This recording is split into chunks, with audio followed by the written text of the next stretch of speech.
What would you like to see, Jane Hamsher, the White House do other than the best it can get?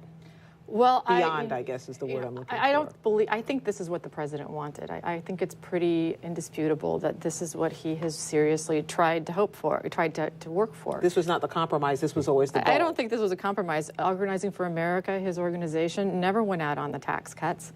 Chuck Schumer was trying to get a compromise through at $1 million rather than $250,000 worth of income, and the president fought against that. He doesn't want to be the president who's running on having raised taxes in 2012.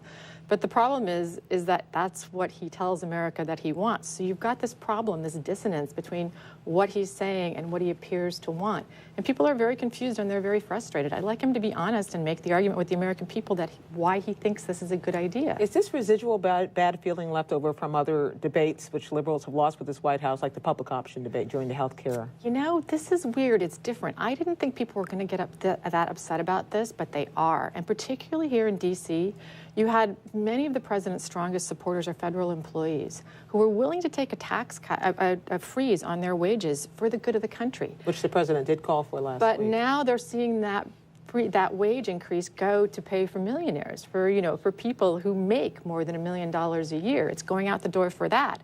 And we're seeing, the destruction of the Social Security Trust Fund. I mean, these are the things that really, really bother people. They're willing to make sacrifice, but not for millionaires. I don't think this is the destruction of the Social Security Trust Fund at all. I think it's a completely different debate.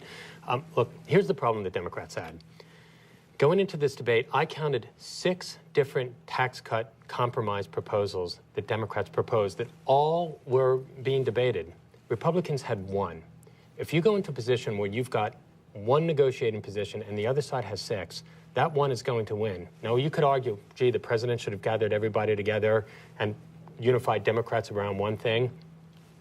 I've been involved with the Democratic Party for 22 years. It's just not something we do very well. I do think it's similar to the public option, which was you could see down the line when the public option was being debated that there was absolutely no chance a public option could get into that bill. There was never the votes. There was never going to be the votes. Here, there was never a real chance that just $250 and leaving the rest of the tax cuts behind was going to be the final solution. We had to figure out a place where we wanted to go. We had to have one position, and we had to happen. Never happened.